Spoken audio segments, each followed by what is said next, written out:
اعوذ باللہ من الشیطان الرجیم بسم اللہ الرحمن الرحیم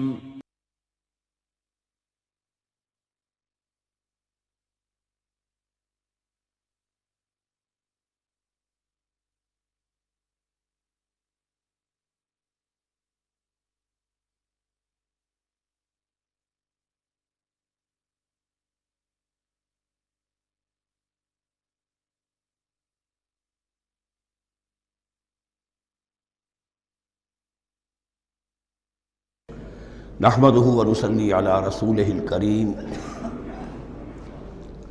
اما بعد فاعوذ بالله من الشیطان الرجیم بسم اللہ الرحمن الرحیم لیس البر ان تولوا وجوہکم قبل المشرق والمغرب۔ یہ آیت قرآن مجید کی اس اعتبار سے عظیم ترین آیت ہے۔ نیکی کی حقیقت کیا ہے، اس کی جڑ کیا ہے، بنیاد کیا ہے، اس کی روح کیا ہے، اس کے مظاہر کیا ہیں۔ مظاہر میں اولین شے کون سی ہے، ثانین کون سی ہے، ثالثاً کون سی ہے، اور اس پر ایک پورا علم الاخلاق جو قرآن کا ایک مکمل کتاب تصنیف کی جا سکتی ہے۔ ایتھکس، قرآنک ایتھکس کے لیے یہ آیت ایک یوں سمجھیے کہ جڑ اور بنیاد ہے۔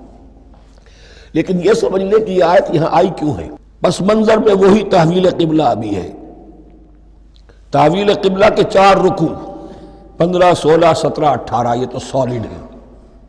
اس سے پہلے 14ویں رکوع میں آیت تھی للہ المشرق والمغرب فأینما تولوا فثم وجہ اللہ۔ ادھر بھی پھر اتنی آیتیں چھوڑ کر، اتنا چھوڑ کر پھر یہی لیس البر ان تولوا وجوہکم قبل المشرق والمغرب۔ نیکی یہی نہیں ہے کہ تم اپنے چہرے مشرق اور مغرب کی طرف پھیر دو۔ یہ نہیں کہا یہ نیکی نہیں ہے، نیکی یہی نہیں ہے، یہ بھی نیکی ہے۔ جو ظاہر ہوگا نیکی کا وہ بھی نیکی ہے، لیکن اصل شے اس کا باطن ہے۔ باطن صحیح ہے، نیک ہے، تو حقیقت میں نیکی نیک ہے، ورنہ نہیں۔ وَلَٰكِنَّ الْبِرَّ، بلکہ نیکی تو اس کی ہے۔ اب یہاں سے شروع ہوا جو نیکی کی جڑ ہے، بنیاد ہے۔ مَنْ آمَنَ بِاللَّهِ وَالْيَوْمِ الْآخِرِ وَالْمَلَائِكَةِ وَالْكِتَابِ وَالنَّبِيِّينَ۔ سب سے پہلے ایمان، تاکہ تصحیح نیت ہو جائے۔ یہ جو ایمان لائے اللہ پر، یعنی جو نیکی کر رہا ہے صرف اللہ سے اجر کا طالب ہے۔ والیوم الآخر، اور قیامت کے دن پر کہ اس کا کوئی اجر دنیا میں نہیں، صرف آخرت میں مطلوب ہے۔ ورنہ آدمی سوداگری کرے، دکانداری کرے، کپڑا بیچے، کچھ اور بیچے، دین تو نہ بیچے۔ دین کا کام کر رہا ہے تو اس کے لیے سوائے اخروی نجات کے اور سوائے اللہ کی رضا کے کوئی اور شے مقصود نہ ہو۔ والملائکۃ والکتاب والنبیین، اور ایمان لایا فرشتوں پر اور کتابوں پر اور انبیاء پر۔ یہ تینوں مل کر ایک یونٹ بنتے ہیں۔ فرشتہ لایا دین، کتاب بن گئی، اور انبیاء پر آئی وہ کتاب۔ ایمان بالرسالت کا تعلق نیکی کے ساتھ یہ ہے کہ نیکی کا ایک مجسمہ تمہارے سامنے رہے، آئیڈیل، اسوہ۔ ایسا نہ ہو کہ اونچ نیچ ہو جائے۔ نیکیوں میں بھی ایسا ہوتا ہے، کوئی جذبات میں ایک طرف کو نکل گیا، کچھ جذبات میں ایک طرف کو نکل گیا۔ اس گمراہی سے بچنے کی ایک ہی شکل ہے کہ ایک مجسمہ مکمل، ایک اسوہ کاملہ سامنے ہو جس میں معتدل ہو تمام چیزیں، اور وہ ہمارے لیے اسوہ کاملہ محمد الرسول اللہ کی شخصیت ہے۔ نیکی کے ظاہر کے لیے ہم انہیں معیار سمجھیں گے، جو شے جتنی ان کی سیرت میں ہے اس سے زیادہ نہ ہو، اس سے کم نہ ہو۔ کوشش یہ ہو، آئیڈیل یہ ہو کہ بالکل انسان حضور صلی اللہ علیہ وسلم کے اسوہ کاملہ کی پیروی کرے۔ وَلَٰكِنَّ الْبِرَّ مَنْ آمَنَ بِاللَّهِ وَالْيَوْمِ الْآخِرِ وَالْمَلَائِكَةِ وَالْكِتَابِ وَالنَّبِيِّينَ وَآتَى الْمَالَ عَلَىٰ حُبِّهِ ذَوِي الْقُرْبَىٰ وَالْيَتَامَىٰ وَالْمَسَاكِينَ وَابْنَ السَّبِيلِ، اور دیا اس نے مال یا دے وہ مال اس کی محبت کے علی الرغم، علی حبہ اللہ کی طرف نہیں ہے، علی حب المال، علی الرغم مال محبوب ہے پھر بھی وہ خرچ کر رہا ہے، ذوی القربہ قرابت داروں پر، والیتامى یتیموں پر، والمساکین محتاجوں پر، وابن السبیل مسافر پر، والسائلین اور مانگنے والوں پر، وفی الرقاب اور لوگوں کی گردنیں چھڑانے میں۔ گویا کہ نیکی کے مظہر میں اولین مظہر یہ ہے انسانی ہمدردی۔ اگر یہ نہیں ہے تو نیکی نہیں ہے۔ عبادات کے انبار لگے ہوں اور دل میں شقاوت ہو، انسان کو حاجت میں دیکھ کر دل نہ پسیجے، کسی کو تکلیف میں دیکھ کر تجوری کی طرف ہاتھ نہ بڑھے حالانکہ تجوری میں مال موجود ہو، تو وہ دین کی روح سے بالکل خالی ہے۔ یا آپ سورہ آل عمران میں پڑھیں گے لن تنالوا البر حتى تنفقوا مما تحبون، تم نیکی کے مقام کو پہنچ ہی نہیں سکتے جب تک کہ خرچ نہ کرو اس میں سے جو تمہیں پسند ہے۔ جس سے طبیعت گھبرا گئی، اکتا گئی، کپڑے میں جو بوسیدہ ہو گئے وہ دے دیے، حاتم طائی کی قبر کو لات مار دی، وہ نہیں، جو شے پسند ہے اگر اس میں سے نہیں دیتے تو نیکی کو پہنچ بھی نہیں سکتے، تمہیں ہوا بھی نہیں لگے گی۔ وَأَقَامَ الصَّلَاةَ وَآتَى الزَّكَاةَ، دیکھیے نماز اور زکوٰۃ اب آ رہے ہیں۔ یہ ہے حکمت دین کہ ایک ہے روح دین، وہ ہے ایمان، اور جو اس کے مظاہر ہے، مظہر اول انسانی ہمدردی، نمبر دوم ہے پھر نماز اور زکوٰۃ، اور یہاں زکوٰۃ کو علیحدہ ذکر کیا ہے، اور اس آیت کا حضور نے حوالہ دیا ان فی المال لحقا سوى الزکاۃ۔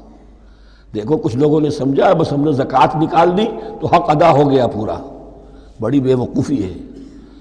مال میں حق ہے زکوٰۃ کے سوا بھی، اور اب آپ نے یہ آیت پڑھی، دیکھو اس آیت میں کیا ہے، زکوٰۃ کا تذکرہ بعد میں ہو رہا ہے، وَآتَ الْمَالَ عَلَىٰ حُبِّهِ ذَوِي الْقُرْبَىٰ وَالْيَتَامَىٰ وَالْمَسَاكِينَ وَابْنَ السَّبِيلِ وَالسَّائِلِينَ وَفِي الرِّقَابِ وَأَقَامَ الصَّلَاةَ وَآتَى الزَّكَاةَ۔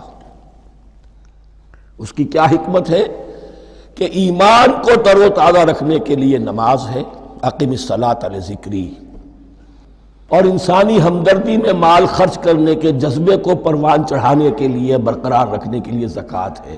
اتنا تو دو نا کم سے کم، بوتل کا منہ تو کھلے، کارک تو نکلے اس کا۔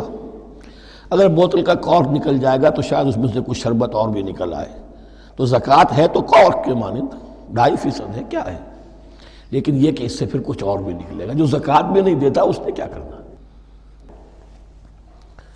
وَالْمُوفُونَ بِعَهْدِهِمْ إِذَا عَاهَدُوا، اور وہ کہ جو اپنے عہد کو پورا کرنے والے ہیں جب کوئی عہد کر لیں۔ سب سے بڑا عہد اللہ سے کیا، لست بربکم قالوا بلا۔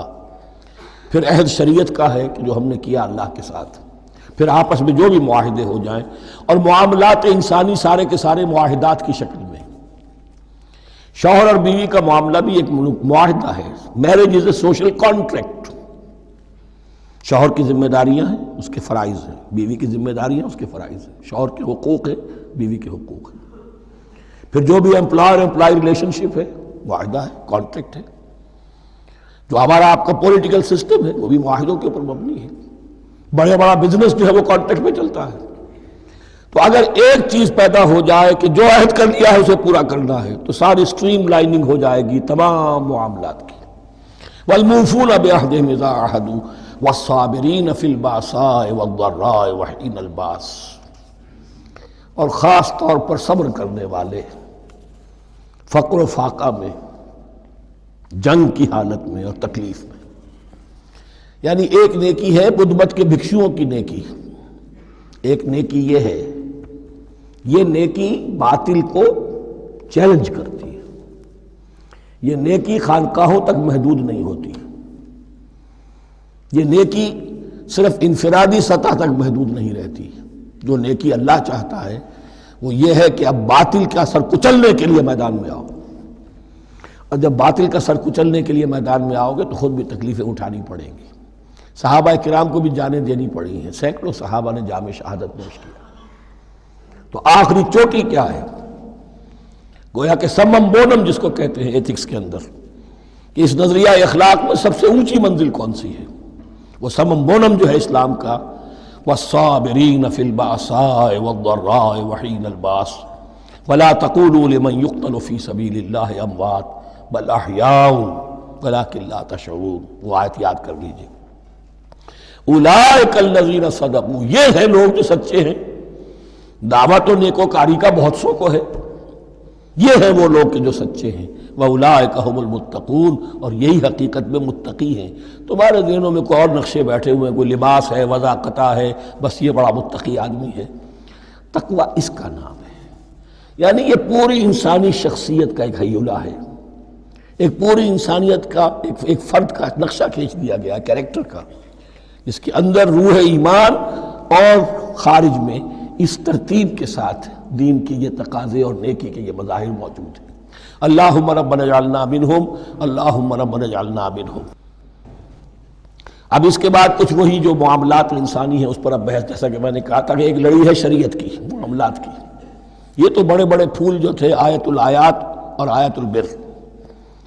یا ایھا الذین آمنوا کتب علیکم القصاص فی القتلی، اہل ایمان تم پر لازم کر دیا گیا ہے مقتولوں کا بدلہ لینا۔ قتلہ قتیل کی جمع بھی ہے، اور مقتول سے یہ مصدر بھی ہو سکتا ہے کہ تمہارے لیے یعنی اس معاملے میں سہل انگاری صحیح نہیں ہے۔ انسانی تمدن کی جڑ کٹتی ہے جب کسی معاشرے کے اندر انسان کا خون بہانا عام ہو جائے، تمدن جس کی جڑ کٹ جائے گی، تو قصاص تم پر واجب ہے۔ یا ایھا الذین آمنوا کتب علیکم القصاص فی القتلی الحر بالحر والعبد بالعبد والانثى بالانثى۔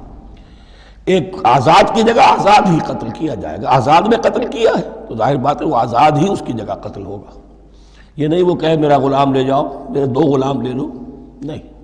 والعبد بالعبد، اور عبد کی جگہ عبد ہی ہوگا، جس نے قتل کیا وہی قتل کیا جائے گا۔ والانثى بالانثى، اور اگر قتل کرنے والی عورت ہے تو وہ عورت ہی قتل ہوگی۔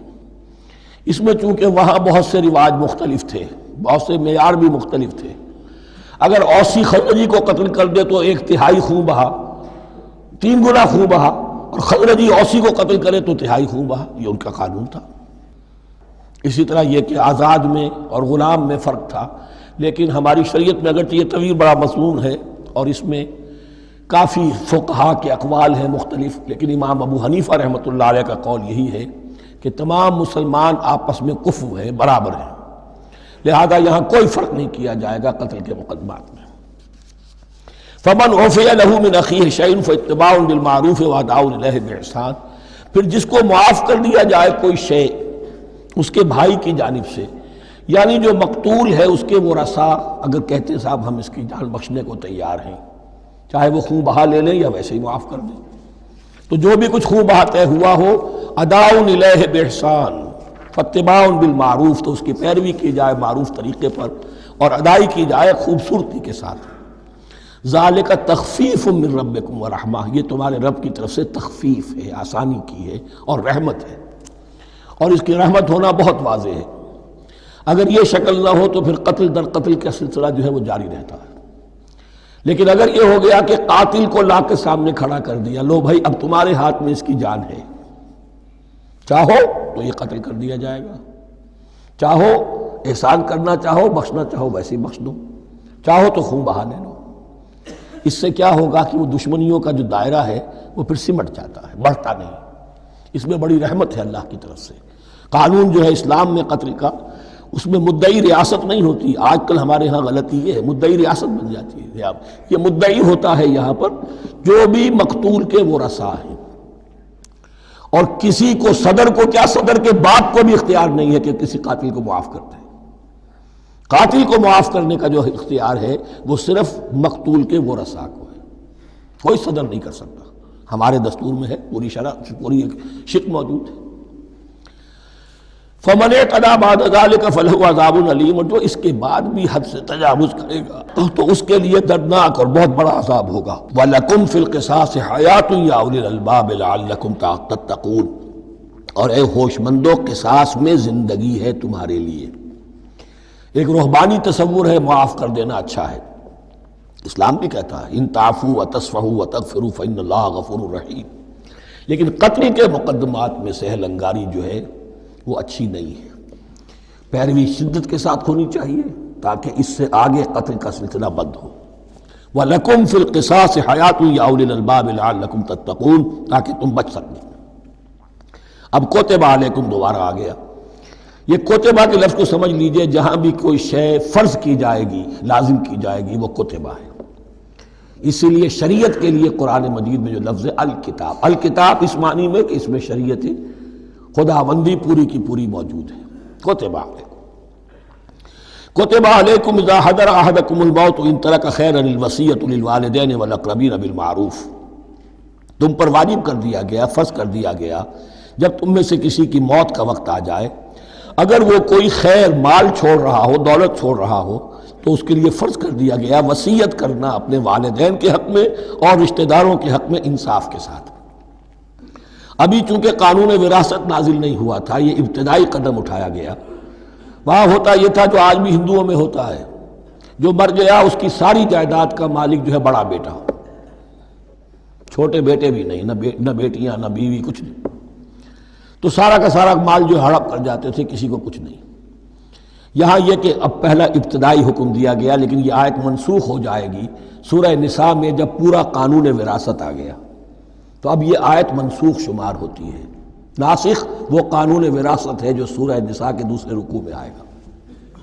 البتہ اس کے ایک حصے کو حضور نے باقی رکھا ہے، وہ گویا کہ سنت نے اس کے ایک جز کو برقرار رکھا ہے، اور وہ جز یہ ہے کہ مرنے والا 1/3 اپنے مال کے لیے وصیت کر سکتا ہے کسی کے لیے، 1/3 سے زیادہ نہیں، اور وارث کے لیے وصیت نہیں ہوگی۔ جس کی وراثت میں حق مقرر ہو چکا ہے اس کے لیے وصیت نہیں ہوگی، وہ غیر وارث کے لیے وصیت ہوگی، کسی دینی ادارے کو دینا چاہے، کسی اور کو دینا چاہے، یتیم کو، بیوہ کو، یتیم خانے کو، ٹھیک ہے، 1/3، 2/3 میں قانون وراثت کی تنفیذ ہوگی لازماً۔ تو اس آیت کا صرف اتنا حصہ باقی رکھا ہے حضور نے صلی اللہ علیہ وسلم۔ حقاً علی المتقین، یہ اللہ کا تقوی رکھنے والوں پر حق ہے، واجب ہے کہ وہ وصیت کریں کہ ہمارے والدین کو یہ مل جائے، فلاں رشتہ دار کو یہ مل جائے، باقی جو ہے جو بھی ورثاء ہیں لے جائیں۔ فمن بدلہ بعد ما سمعہ، تو جس نے بدل دیا اس وصیت کو اس کے بعد کہ اسے سنا تھا، فإنما اسمہ علی الذین یبدلونہ، تو اس کا بوجھ، اس کا گناہ انہی پر آئے گا جو تبدیل کرتے ہیں۔ جو وصیت کرنے والا تھا وہ بری ہے، اس نے صحیح وصیت کی تھی، جس نے بعد میں اس وصیت میں تحریف کی، تبدیلی کی، اس کا وبال، اس کا بوجھ انہی پر آئے گا۔ ان اللہ سمیع علیم، یقینا اللہ سب کچھ سننے والا اور جاننے والا ہے۔ فمن خاف من موص جنفا، اب اگر کسی کو اندیشہ ہوا کہ وصیت کرنے والے نے جانبداری برتی ہے، ٹھیک وصیت نہیں کی ہے، دیانتداری کے ساتھ اس کی رائے یہ ہوئی، او اسمن، یا گناہ اس نے کمایا ہے، فاصلح بینہم، اور اب ان کے مابین صلح کرا دی، ورثاء کو جمع کیا کہ بھائی وراثت تو یہ تھی، ان کی وصیت تھی، لیکن دیکھو اس میں یہ زیادتی والی بات ہے، اگر تم مطمئن ہو جاؤ، متفق ہو جاؤ تو اس میں اتنی تبدیلی کر دی جائے ان کے اتفاق سے، فلا اسم علیہ، تو اس میں کوئی گناہ نہیں ہے، یعنی ایسی نہیں ہے یہ بات کہ اس کو وہ سینکشن اور سینکٹیٹی حاصل ہو گئی ہے، تقدس، کہ اب اس میں کوئی تبدیلی نہیں ہو سکتی۔ باہمی مشورے سے اور اچھے جذبے سے، اصلاح کے جذبے سے وصیت میں تغیر ہو سکتا ہے۔ ان اللہ غفور الرحیم، یقیناً اللہ تعالی بخشنے والا ہے، رحم فرمانے والا۔ اب لڑی آ گئی دوسری عبادت والی، عبادت میں صوم۔ جہاں تک نماز کا ذکر ہے تو وہ تو مکی صورتوں میں اس کا بے تحاشا مرتبہ ذکر موجود ہے، لیکن یہاں جو ہے معاملہ صوم، اس سے پہلے مکی دور میں صوم کا کہیں کوئی تذکرہ ہی نہیں، نہ عربوں میں اس کا رواج تھا۔ یہ لفظ بھی عربی زبان میں تھا گھوڑوں کے لیے، گھوڑے روزہ رکھتے تھے، رکھتے کیا تھے بیچارے، انہیں رکھوایا جاتا تھا، چونکہ عربوں کا جو معاملہ تھا وہ لوٹ مار، غارت گری، اور اس کے لیے انہیں چاہیے تیز رفتار سواری، جاؤ حملہ کرو، لوٹو مارو اور بھاگو۔ اونٹ جو ان کی فضا اور ان کے ماحول کے لیے مناسب تھا، وہ زیادہ تیز دوڑ نہیں سکتا، اپنی اس ضرورت کے لیے گھوڑا چاہیے تھا۔ گھوڑے میں عرب کا سخت موسم برداشت کرنے کی عادت نہیں، نازک جانور ہے، وہ پیاسا تو نہیں رہ سکتا 7 دن تک جیسے کہ اونٹ رہ سکتا ہے، بھوکا نہیں رہ سکتا، وہ لو کے تھپیڑے نہیں برداشت کر سکتا، لہذا عرب اس کو رکھواتے تھے روزہ، کھانا پینا بند کیا اور اس کے جو ہے منہ کر کے کھڑے ہو گئے جب گرم تیز ہوا چل رہی ہے، خود تو اپنے آپ کو لپیٹ لیا اپنے گھٹنے میں، گھترا کہلاتا ہے وہ جو بھی کپڑا اوپر ہوتا ہے، اور وہ اس گھوڑے کو جو ہے وہ ساری آگ اس پر برس رہی ہے تاکہ اس میں عادت پیدا ہو جائے جھیلنے کی، برداشت کرنے کی، تو جنگ کے موقع پر کہیں یہ دغا نہ دے جائے۔ اگر یہ ہمت ہار گیا تو اس کا تو کیا کیا جائے گا، تو اصل میں سوار ہے جو مارا گیا۔ یہ روزہ ان کے ہاتھ تھا، لیکن جب حضور آئے مدینے میں تو یہاں یہود میں روزے کا رواج تھا، وہ ایک تو عاشورہ کا روزہ رکھتے تھے، اس لیے کہ وہ تاریخ تھی جس میں کہ نجات ملی تھی بنی اسرائیل کو فرعونیوں سے۔ پہلے یہ کہ ہر مہینے میں 3 روزے، اب اگر 30 کے 30 روزے ایک ہی مہینے میں فرض کر دیے گئے ہوتے اور وہ ہوتے جون جولائی کے تو جان نکل جاتی۔ بہترین تدبیر یہ کی گئی ہر مہینے میں، اور یہ موسم سارے آ رہے ہیں اس میں۔ پھر کچھ عرصے کے بعد یہ رمضان کا روزہ فرض کیا گیا۔ پہلا جو روزہ تھا 3 دن کا، اس میں یہ بھی تھی اجازت کہ جو اگر مسافر نہیں ہے، بیمار بھی نہیں ہے، طاقت رکھتا ہے روزہ رکھنے کی، پھر بھی روزہ نہ رکھے تو اس کا فدیہ یہ ہے کہ 1 مسکین کو کھانا کھلائے۔ علی الاطلاق تھا یہ۔ جب رمضان کے روزے کی فرضیت ہو گئی تو اب یہ فدیہ نہیں ہے، البتہ حضور نے اس کو باقی رکھا ایسے شخص کے لیے جو بہت بوڑھا ہے، یا کوئی خاتون بہت بوڑھی ہے برداشت نہیں کر سکتی، یا کوئی بیمار ہے، کسی سخت ایسی بیماری میں ہے کہ روزہ اس کے لیے جان کے لیے ہلاکت کا اندیشہ ہو سکتا ہے، اس کے لیے فدیہ برقرار رکھا۔ عام طور پر صحت مند شخص جو مسافر بھی نہ ہو اس کے لیے یہ رعایت ختم ہو گئی۔ یہ ہے ان آیات کی تعبیر جس پر میں پہنچا ہوں، اور بہت پہلے پہنچ گیا تھا، لیکن چونکہ اکثر مفسرین نے یہ بات نہیں لکھی ہے تو میں جھجکتا رہا، لیکن بعد میں مجھے معلوم ہوا کہ مولانا انور شاہ کاشمیری رحمۃ اللہ علیہ کی رائے یہی ہے، تو مجھے اعتماد ہو گیا۔ اور پھر مجھے اس کا ذکر جو ہے یہ تفسیر کبیر میں امام راضی کے ہاں بھی مل گیا کہ متقدمین کے ہاں یہ رائے موجود تھی کہ پہلی 2 آیتیں جو ہیں اس روزے سے متعلق یہ رمضان کے روزے سے متعلق نہیں ہیں، بلکہ وہ 3 ہر مہینے کی 13، 14 اور 15 ایام 20 کے روزے حضور نے بعد بھی رکھے ہیں نفلاً، لیکن شروع میں یہ 3 روزے رکھنے کا حکم دیا گیا تھا۔ پہلی 2 آیتیں اس 6 آیتوں پر مشتمل رکوع، اور یہ ایک عجیب مقام ہے۔ قرآن مجید کے احکام بہت دفعہ ہے، نماز کے احکام قرآن میں بہت دفعہ ہیں، کہیں وضو کا ہے، کہیں تیمم کا ہے، کہیں اور نماز خوف کا ہے، مختلف جگہوں پر، لیکن صوم کی عبادت پر یہ 6 آیات کامل ہیں، مکمل ہیں۔ اس کی حکمت، اس کی غرض و غایت، اس کے احکام سب کے سب اس میں آ گئے۔ اب پہلی 2 آیتیں کون سی ہیں؟ یا ایھا الذین آمنوا کتب علیکم الصیام کما کتب علی الذین من قبلکم لعلکم تتقون، اے ایمان والو تم پر بھی فرض کیا گیا روزہ رکھنا جیسے کہ فرض کیا گیا تھا تم سے پہلوں پر، تاکہ تمہارے اندر تقوی پیدا ہو جائے۔ وہ جنگ کے لیے کرواتے تھے گھوڑوں کو تیار، تمہیں تقوی کے لیے اپنے آپ کو تیار کرنا ہے، بھوک کو قابو میں رکھ سکو، شہوت کو قابو میں رکھ سکو، پیاس کو برداشت کر سکو۔ اللہ کی راہ میں جنگ کے لیے تمہیں نکلنا ہوگا، اس میں بھوک بھی آئے گی، پیاس بھی آئے گی، اپنے آپ کو تیار کرو جہاد کے لیے۔ اور یہ بات واضح ہو جائے گی، اگلے رکوع سے قتال کی بحث شروع ہو جائے گی۔ روزے کی یہ گفتگو ہو رہی ہے تمہیداً قتال کے لیے، جیسے گھوڑوں کو تیار کیا جاتا تھا، صوم رکھوایا جاتا تھا قتال کے لیے۔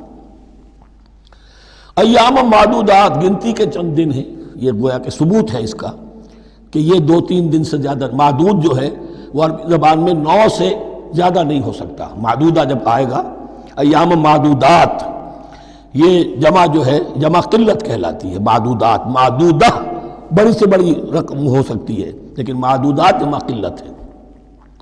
گنتی کے چند روز ہیں۔ فمن کان منکم مریضا، ان میں بھی یہ رعایت ہے کہ جو تم میں سے بیمار ہو، او علی سفر، یا سفر پر ہو، فعدۃ من ایام اخر، تو وہ تعداد پوری کر لے دوسرے دنوں میں۔ وعلی الذین یطیقونہ، اور جو اس کی طاقت رکھتے ہوں، فدیۃ طعام مسکین، وہ فدیہ دیں 1 مسکین کا کھانا کھلانا۔ ان آیات کی تفسیر میں جیسا کہ میں نے عرض کیا مفسرین کے بہت سے اقوال ہیں، اب میں اس کی بحث میں نہیں جا سکتا، جو میں نے اپنے مطالعے کے بعد رائے قائم کی ہے میں صرف وہی بیان کر رہا ہوں کہ اس وقت، اور یہ امام راضی کے الفاظ ہیں کہ یہ فرضیت علی التعیین نہیں تھی بلکہ علی التخییر تھی۔ فرض تو ہے روزہ، لیکن اس کا بدل بھی دیا جا رہا ہے، اگر تم نہیں رکھنا چاہتے تو تم 1 مسکین کو کھانا کھلا دو۔ تو گویا کہ تدریجاً انہیں لانا تھا، چونکہ اس بات کے وہ پہلے سے عادی نہیں تھے۔ فمن تطوع خیرا فهو خیر اللہ، اور جو اپنی جی سے، اپنی مرضی سے خیر کرنا چاہے تو اس کے لیے خیر ہے، روزہ بھی رکھے اور مسکین کو کھانا بھی کھلائے، دونوں کام کرے، تو اس میں کوئی رکاوٹ تو نہیں، اس کے لیے بہتر ہوگا۔ وَأَن تَصُومُوا، اور دیکھو اگر روزہ رکھو، خیر لکم ان کنتم تعلمون، یہ تمہارے لیے بہتر ہے اگر تم جانو۔ اب یہاں بھی ایک طرح کی رعایت کا انداز ہے۔ اب آ رہی ہیں 2 آیتیں جو خاص رمضان کے روزے سے متعلق ہیں، حکمت اور غرض و غایت۔ پھر ایک آیت طویل آئے گی، احکام، اور پھر ایک آیت آئے گی لٹمس ٹیسٹ۔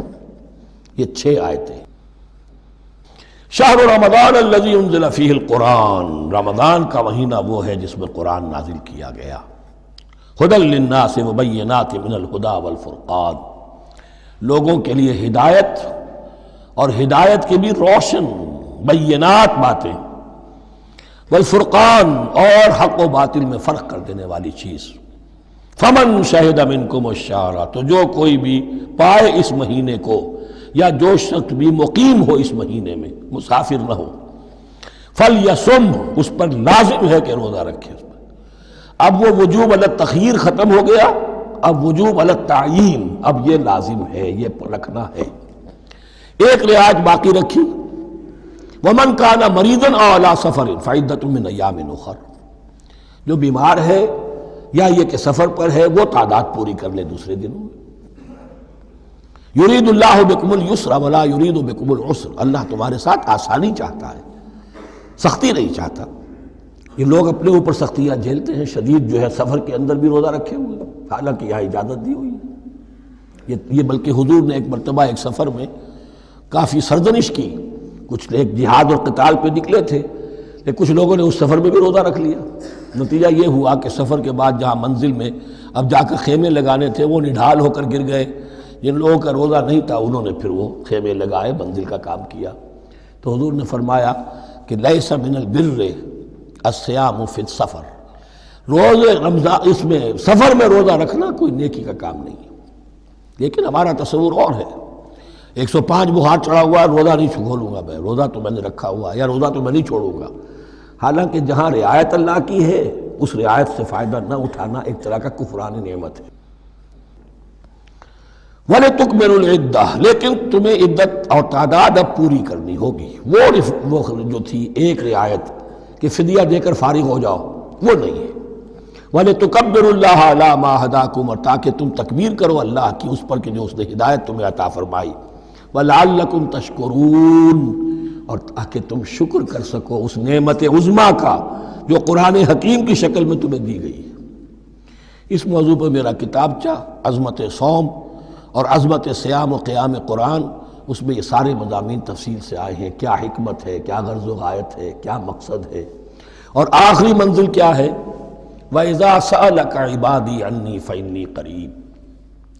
مطلوب تو یہ ہے کہ تمہارا جو یہ جسم حیوانی ہے یہ کچھ کمزور پڑے، روح ربانی جو تم میں پھونکی گئی ہے اسے تقویت حاصل ہو۔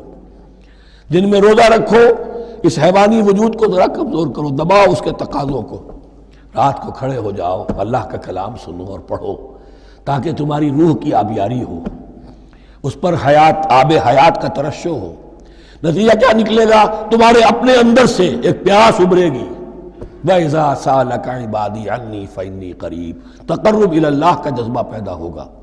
تو اے نبی، جب میرے بندے، ایسے بندے آپ سے میرے بارے میں سوال کریں، ان کو بتا دیجئے میں قریب ہوں، دور نہیں ہوں۔ یہ حقوق انسانی کا میرے نزدیک دنیا میں سب سے بڑا میگنا کارٹا ہے۔ اللہ اور بندے کے درمیان کوئی فصل نہیں ہے، فصل اگر ہے تو تمہاری اپنی خباثت ہے، اگر تمہاری نیت میں فساد ہے، حرام خوری تو کرنی ہی کرنی ہے، تو اب کس منہ سے اللہ سے دعا کرو گے؟ پھر جاؤ گے کسی پیر کے پاس، آپ دعا کر دیجئے، یہ نذرانہ حاضر ہے؟ یہ طریقہ کیا ہے؟ انسان کا نفس حائل ہے اور کوئی نہیں، ورنہ ہم تو مائل بے کرم ہیں، کوئی سائل ہی نہیں، راہ دکھنا ہے کسی رہنوی منزل ہی نہیں، کوئی پوپ نہیں، کوئی پنڈت نہیں، کوئی پادری نہیں، کوئی پیر نہیں، کوئی نہیں، جب چاہو اللہ سے ہم کلام ہو جاؤ۔ اس سے بڑا حق کیوں خالق و مخلوق میں حائل رہے پردے؟ پیران کلیسا کو کلیسا سے اٹھا دو، میرا ہر بندہ جب چاہے جہاں چاہے مجھ سے ہم کلام ہو جائے۔ ہاں شرط ہے اس کی، وہ شرط آگے آ رہی ہے، اجیب دعوت الداعی اذا دعان، میں تو ہر پکارنے والے کی پکار سنتا ہوں، اور سنتا نہیں جواب دیتا ہوں، اور صرف جواب نہیں دیتا، قبول کرتا ہوں۔ اجابت میں یہ تینوں چیزیں موجود ہیں۔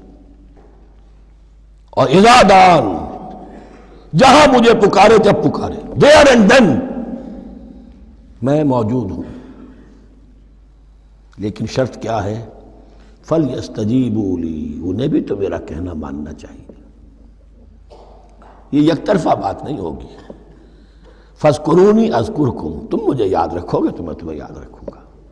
یہ دو طرفہ معاملہ ہے۔ تم شکر کرو گے میں تمہاری قدردانی کروں گا، تم میری طرف چل کر آؤ گے میں بھاگ کر آؤں گا، تم بارش برآؤ گے میں ہاتھ بڑھاؤں گا، لیکن تم رخ موڑ لو گے ہم بھی رخ موڑ لیں گے۔ ہماری تو غرض نہیں ہے، غرض ہے تو تمہاری۔ تم رجوع کرو گے ہم بھی رجوع کر لیں گے، تم توبہ کرو گے ہم اپنی نظر کرم پھر تمہاری طرف متوجہ کر دیں گے۔ لیکن ہر چیز ان تنصروا اللہ ینصرکم، اللہ کی مدد کرو گے تو اللہ تمہاری مدد کرے گا۔ تمہاری دوستیاں ہو، پینگے بڑھا رہے ہو اللہ کے دشمنوں کے ساتھ، ساز باز ہو اللہ کے دشمنوں کے ساتھ، اور کھڑے ہو جاؤ قنوت نازلہ میں اللہ سے مدد مانگنے کے لیے، تم سے بڑا بے وقوف کون ہوگا؟ پہلے اللہ کی طرف رخ تو کرو، اللہ سے اپنا معاملہ درست کرو۔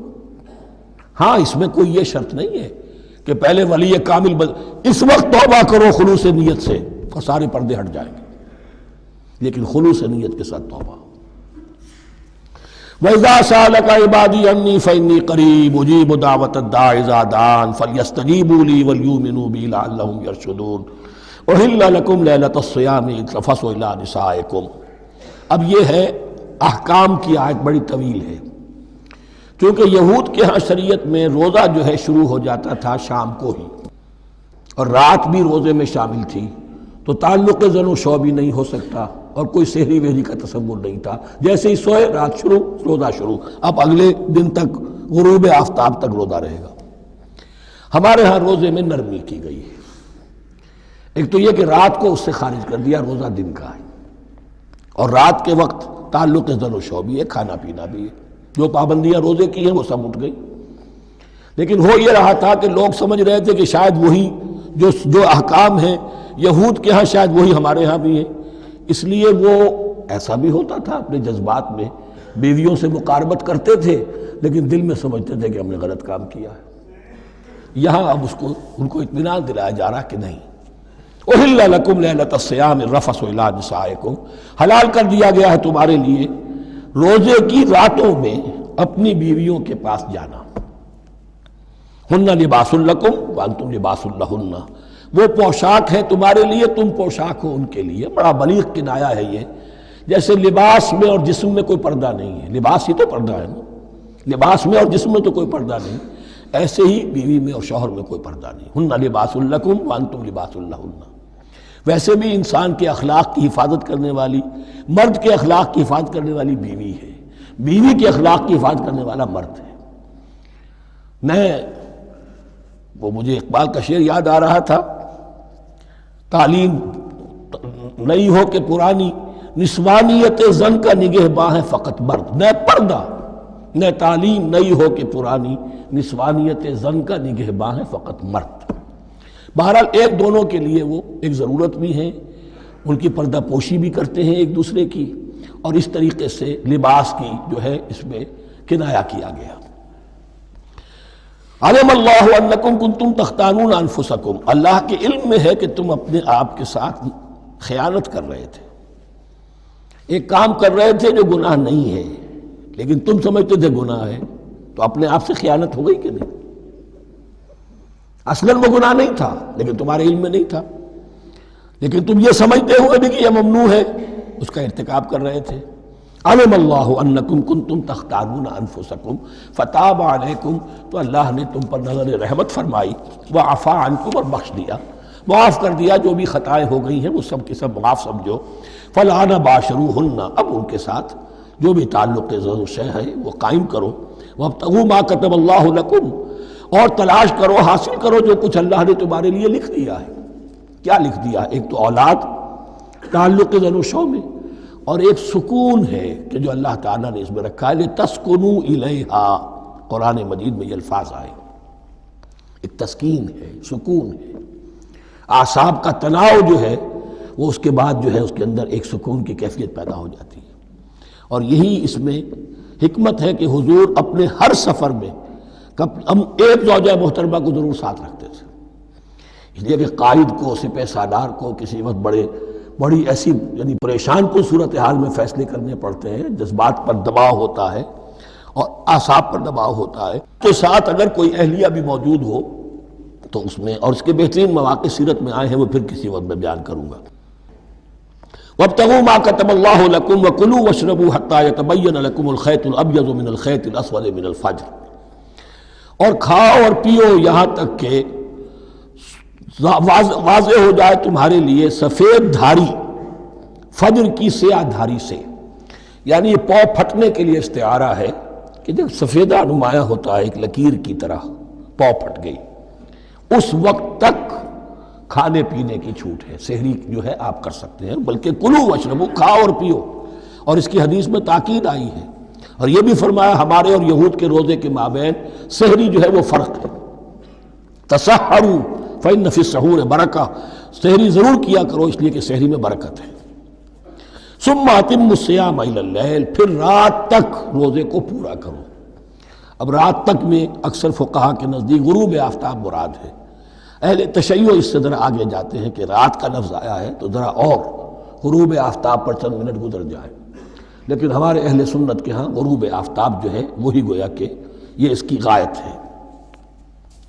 وَلَا تُبَاشِرُوهُنَّ وَأَنْتُمْ عَاكِفُونَ فِي الْمَسَاجِدِ، لیکن یہ رعایت جو تمہیں دی جا رہی ہے اس میں ایک استثناء ہے، جب تم معتکف ہو مسجدوں میں تو پھر اپنی بیویوں سے کوئی تعلق قائم نہ کرو۔ وَلَا تُبَاشِرُوهُنَّ، مت ان سے مباشرت کرو، وَأَنْتُمْ عَاكِفُونَ فِي الْمَسَاجِدِ، جبکہ تم مسجدوں میں اعتکاف میں ہو، آخری عشرے میں جو اعتکاف ہوتا ہے۔ تِلْكَ حُدُودُ اللَّهِ فَلَا تَقْرَبُوهَا، یہ اللہ کی حدود ہے، ان کے قریب مت جاؤ۔ بعض جگہ پر آتا ہے فلا تعتدوها، ان حدود کو عبور نہ کرو، ان سے تجاوز نہ کرو۔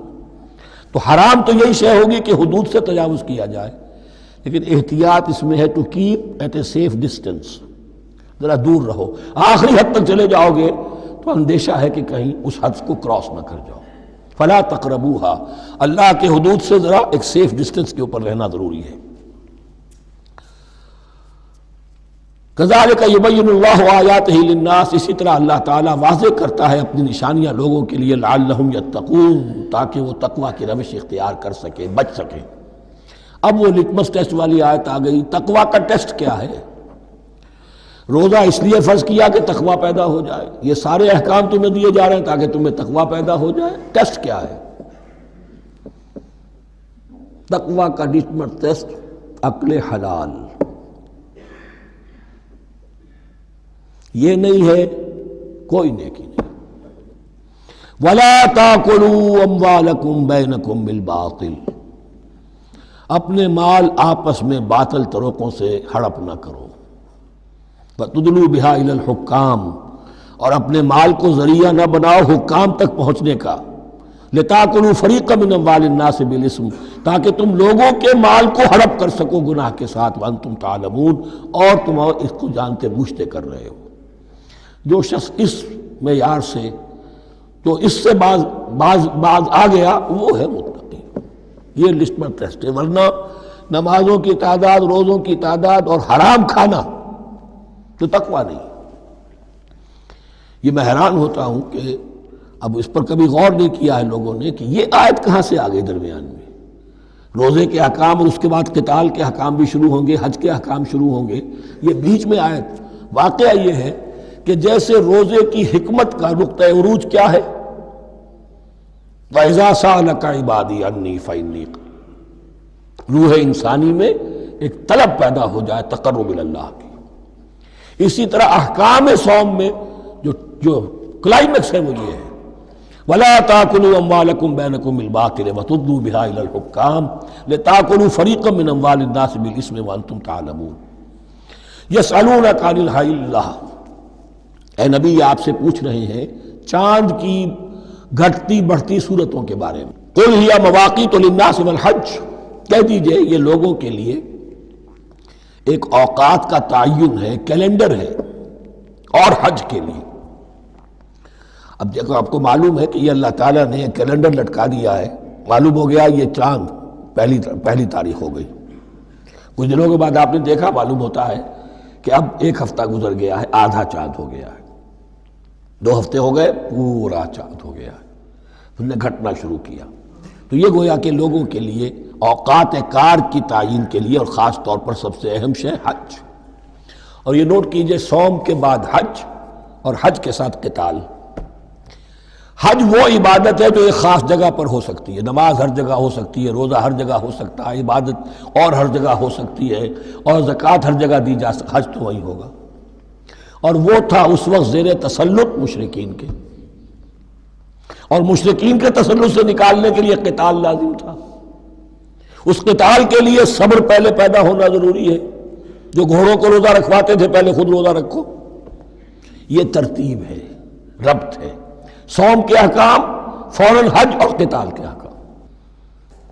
یسألونک عن الأہلة قل هي مواقیت للناس والحج وليس البر بأن تأتوا البيوت من ظهورها ولكن البر من اتقى۔ اور یہ کوئی نیکی نہیں ہے کہ تم گھروں میں ان کی پشت پر سے داخل ہو، بلکہ نیکی تو اس کی ہے جس میں تقوی ہے۔ یہ اصل میں ان کے ہاں ایک رواج تھا، کیونکہ حج تو ہو رہا تھا ایام جاہلیت میں بھی، اس کے مناسک کی بگڑی ہوئی شکلیں بھی موجود تھیں، کچھ ترمیمیں انہوں نے کر دی تھی، لیکن حج تو تھا ان کا۔ وہ یہ کرتے تھے جب گھر سے مکے سے نکل گئے احرام باندھ کر، اب اگر کسی ضرورت سے گھر واپس جانا پڑ گیا تو سمجھتے تھے کہ احرام باندھ کر نکل آئے ہیں، اب دروازے سے تو نہیں جا سکتے، گھسیں گے کہیں پیچھے سے کہیں اوپر سے پھاند کر دیوار آئیں گے، اور اسے سمجھتے تھے بڑا تقویٰ ہے یہ۔ فرمایا یہ کوئی نیکی کی بات نہیں، یہ سرے سے نیکی نہیں۔ وَلَيْسَ الْبِرُّ، یہ ہرگز نیکی نہیں ہے، أَن تَأْتُوا الْبُيُوتَ مِن ظُهُورِهَا، کہ تم ان کے گھروں میں داخل ہو ان کے پچھواڑے سے، وَلَكِنَّ الْبِرَّ مَنِ اتَّقَىٰ۔ اب یہاں اس پوری آیت کو ذہن میں رکھ لیجئے، آیت البر کے آخر میں لفظ تھا وَأُولَٰئِكَ هُمُ الْمُتَّقُونَ وَلَكِنَّ الْبِرَّ مَنِ اتَّقَىٰ۔ گویا کہ وہ پورا تصور جو ہے یہاں پر جو آیا بر میں آ چکا ہے، اس کو اس لفظ کے حوالے سے اس پورے تصور کو پھر آپ کے ذہن میں تازہ کر دیا۔ وَأْتُوا الْبُيُوتَ مِنْ أَبْوَابِهَا، گھروں میں داخل ہو ان کے دروازوں سے، وَاتَّقُوا اللَّهَ لَعَلَّكُمْ تُفْلِحُونَ، اور اللہ کا تقوی اختیار کرو تاکہ تم فلاح پاؤ۔ وَقَاتِلُوا فِي سَبِيلِ اللَّهِ الَّذِينَ يُقَاتِلُونَكُمْ، لیجئے قتال آ گیا۔ اب یہ تیسری کڑی آ گئی نا، ایک لڑی عبادات کی، ایک لڑی معاملات کی، ایک لڑی انفاق کی، ایک لڑی قتال کی، یہ چوتھی کڑی ہے۔ وَقَاتِلُوا فِي سَبِيلِ اللَّهِ الَّذِينَ يُقَاتِلُونَ، اللہ قتال کرو اللہ کی راہ میں ان سے جو تم سے قتال کر رہے ہیں۔ وَلَا تَعْتَدُوا، لیکن حد سے تجاوز نہ کرو۔ إِنَّ اللَّهَ لَا يُحِبُّ الْمُعْتَدِينَ، اللہ تعالی حد سے تجاوز کرنے والوں کو پسند نہیں کرتا۔ وَاقْتُلُوهُمْ حَيْثُ ثَقِفْتُمُوهُمْ، انہیں قتل کرو جہاں بھی پاؤ۔ وَأَخْرِجُوهُمْ مِنْ حَيْثُ أَخْرَجُوكُمْ، اور نکالو انہیں وہاں سے جہاں سے انہوں نے تمہیں نکالا ہے۔ مہاجرین کہاں سے نکالے گئے تھے؟ مکے سے۔ محمد الرسول اللہ پر وہاں پر حیات تنگ کر دی گئی تھی، قافیہ تنگ کر دیا گیا تھا، تبھی تو آپ نے ہجرت کی۔ نکالو انہیں وہاں سے جہاں سے انہوں نے تمہیں نکالا ہے۔ وَالْفِتْنَةُ أَشَدُّ مِنَ الْقَتْلِ، اور یہ خیال نہ رہے کہ قتل اور خون ریزی جو ہے تو بری بات ہے، فتنہ اس سے بھی زیادہ بری بات ہے۔ فتنہ کیا ہے؟ ایسے حالات جن میں کہ انسان اللہ خدائے واحد کی بندگی نہ کر سکے، اسے غلط کاموں پر مجبور کیا جائے، حرام خوری پر مجبور ہو گیا ہو، یہ سارے حالات فتنہ ہیں۔ تو قتل اور خون ریزی اتنی بری شے نہیں ہے جتنی فتنہ۔ وَالْفِتْنَةُ أَشَدُّ مِنَ الْقَتْلِ وَلَا تُقَاتِلُوهُمْ عِنْدَ الْمَسْجِدِ الْحَرَامِ حَتَّى يُقَاتِلُوكُمْ فِيهِ، ہاں مسجد حرام وہ چونکہ اسے تو امن کی جگہ بنا دیا گیا ہے، ان سے جنگ مت کرو مسجد حرام کے پاس جو بھی حرم کا علاقہ ہے۔ حتیٰ یقاتلوکم، یہاں تک کہ وہ خود تم سے قتال کریں اس میں۔ فَإِن قَاتَلُوكُمْ، پھر اگر وہ تم سے قتال کرتے ہیں، جنگ کرتے ہیں، فَاقْتُلُوهُمْ، تو قتل کرو انہیں۔ كَذَلِكَ جَزَاءُ الْكَافِرِينَ، یہی بدلہ ہے کافروں کا۔ وَفَإِنِ انتهوا فَإِنَّ اللَّهَ غَفُورٌ رَحِيمٌ، اگر وہ باز آ جائے تو اللہ غفور اور رحیم ہے۔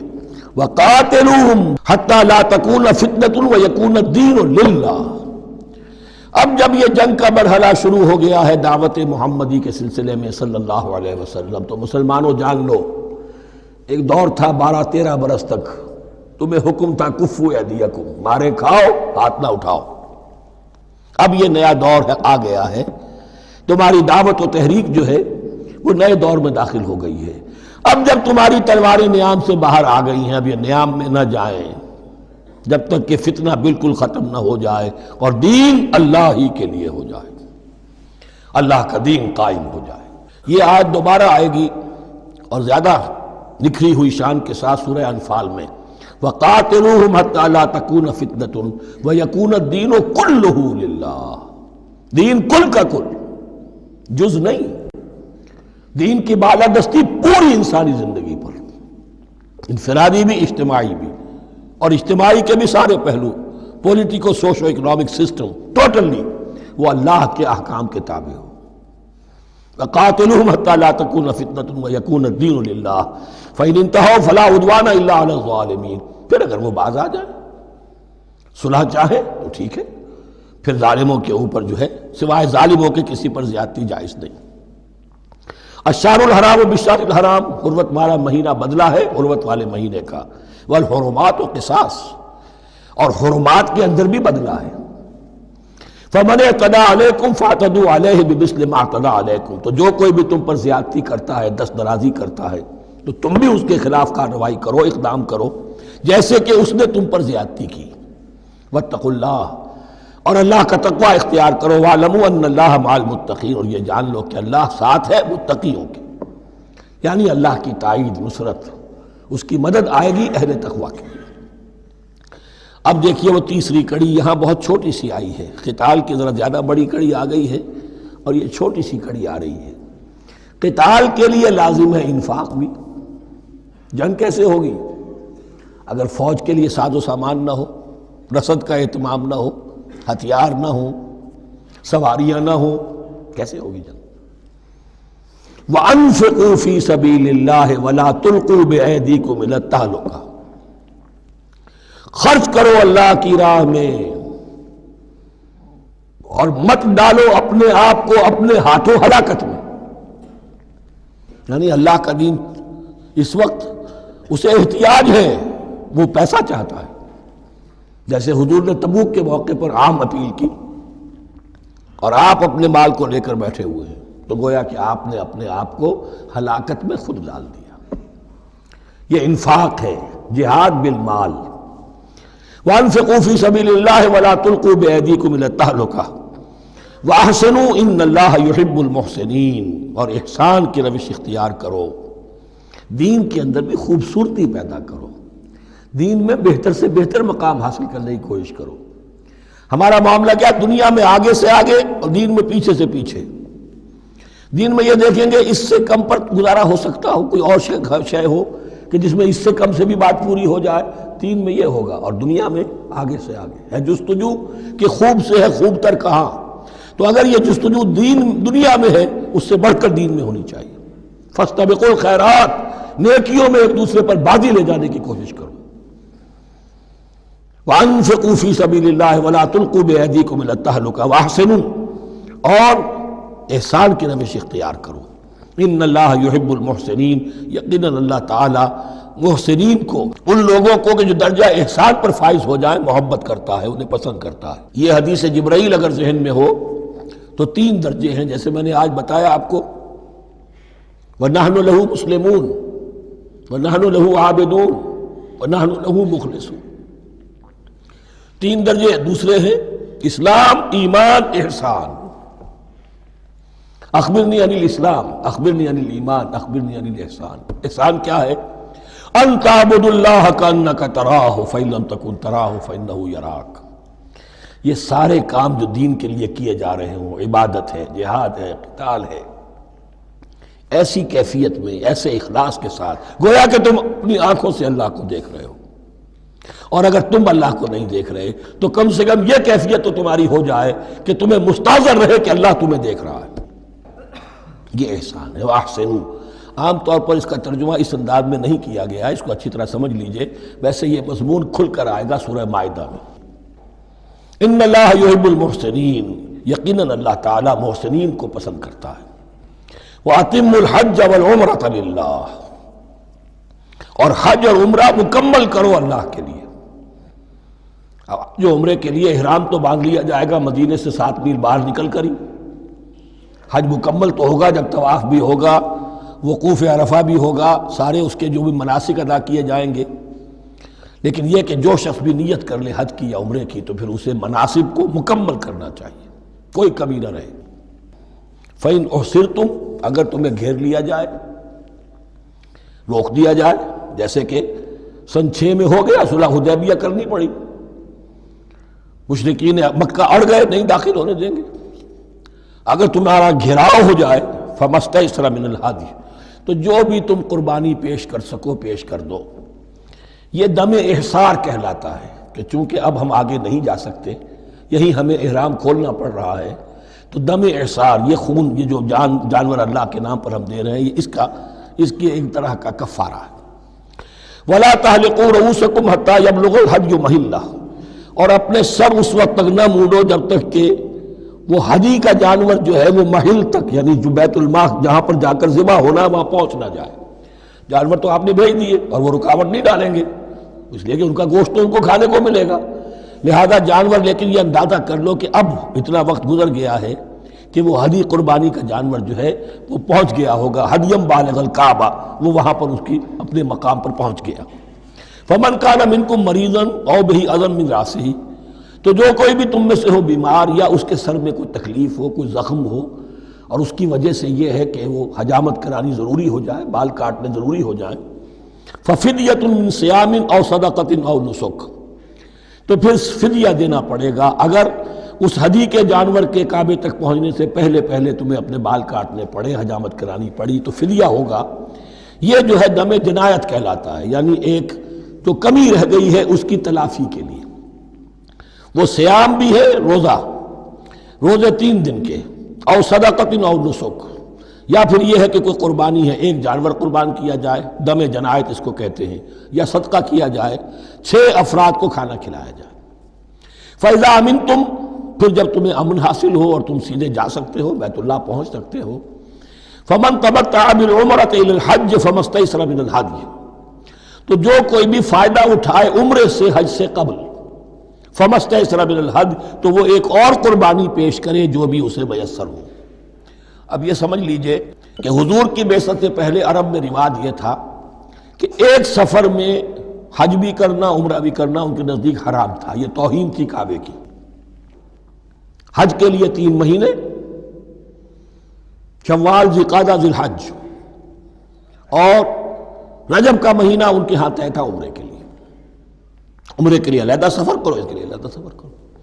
لیکن شریعت محمدی میں جو آسانیاں کی گئی ہیں وہ یہ ہیں کہ ایک شخص، چونکہ اس ملت کو پھیلنا تھا بہت طویل علاقے پر، لوگوں کے لیے سفر آسان تو نہیں تھا، تو آپ ایسا کر سکتے ہیں کہ آپ جائیں اور عمرہ بھی کر لیں، حج بھی کر لیں۔ ایک شکل یہ ہے کہ عمرہ کیا، احرام کھول دیا، اور پھر حج کا وقت آیا 8ویں ذی الحج کو، تو پھر احرام باندھا، وہ حج کا احرام ہو گیا، اسے کہتے ہیں تمتع۔ ایک یہ ہے کہ حج کے لیے احرام باندھا تھا، جاتے ہی عمرہ بھی کر لیا لیکن احرام کھولا نہیں، اسی احرام میں جاری رکھ کر اسے، اور اسی میں حج بھی کر لیا، یہ قران کہلاتا ہے، جمع کر دیا ایک ہی احرام میں عمرے کو بھی اور حج کو بھی۔ ایک افراد کہلاتا ہے، بس ایک کے لیے صرف حج کا معاملہ شروع سے۔ تو یہاں تمتع کی جو ہمیں اجازت دی گئی ہے اس کے لیے، جسے دم شکر کہتے ہیں حضرت امام ابو حنیفہ، یہ شکرانہ ہے کہ ہم ایک قربانی دیں، لیکن امام شافعی کے نزدیک یہ بھی دم جنایت ہے، یہ بھی جبر ہے۔ چنانچہ امام ابو حنیفہ کے نزدیک یہ قربانی جو دی جاتی ہے اس کا گوشت قربانی دینے والا بھی کھا سکتا ہے 1/3 کے درجے میں، لیکن امام شافعی کے نزدیک نہیں، یہ ایک صدقے کے اور اس کے دم جنایت کے قریب کی شے ہے، اس کا گوشت جو ہے قربانی دینے والا خود نہیں کھا سکتا۔ فَمَن لَّمْ يَجِدْ، اب اگر کسی کے پاس نہیں ہے یہ ہدیہ پیش کرنے کو، فَصِيَامُ ثَلَاثَةِ أَيَّامٍ فِي الْحَجِّ، تو اب اس پر لازم ہے کہ حج میں 3 روزے رکھے، 7ویں، 8ویں اور 9ویں ذی الحج کو روزہ رکھے غیر ایام حج میں۔ 10ویں کا روزہ نہیں ہو سکتا، وہ عید کا دن ہے، یوم النحر ہے۔ وَسَبْعَةٍ إِذَا رَجَعْتُمْ، اور 7 روزے رکھو جبکہ تم واپس چلے جاؤ، اپنے گھروں میں جا کر 7 روزے رکھو۔ تِلْکَ عَشَرَةٌ کاملہ، یہ 10 روزے ہوں گے مکمل۔ ذَلِكَ لِمَن لَّمْ يَكُنْ أَهْلُهُ حَاضِرِ الْمَسْجِدِ الْحَرَامِ، لیکن یہ رعایت کہ حج اور عمرہ ایک ہی سفر میں کر لیا جائے اور ایک ہی احرام میں کر لیا جائے یا 2 احراموں میں کیا جائے، یا یہ کہ ان دونوں کو جمع کرنے کی شکل جو ہے، یہ ایک رعایت ہے کن کے لیے؟ ذَلِكَ لِمَن لَّمْ يَكُنْ أَهْلُهُ حَاضِرِ الْمَسْجِدِ الْحَرَامِ، جس کے اہل و عیال مسجد حرام کے قریب نہیں رہتے، دور سے آ رہے ہیں، تو ظاہر بات ہے کہ ان کے لیے رعایت ہوگی۔ وَاتَّقُوا اللَّهَ، اللہ کا تقوی اختیار کرو، وَاعْلَمُوا، اور جان لو، ان اللہ شدید العقاب، یقیناً اللہ تعالیٰ سزا دینے میں بھی بہت سخت ہے۔ بارک اللہ لی ولکم فی القرآن العظیم ونفعنی وإیاکم بالآیات والذکر الحکیم۔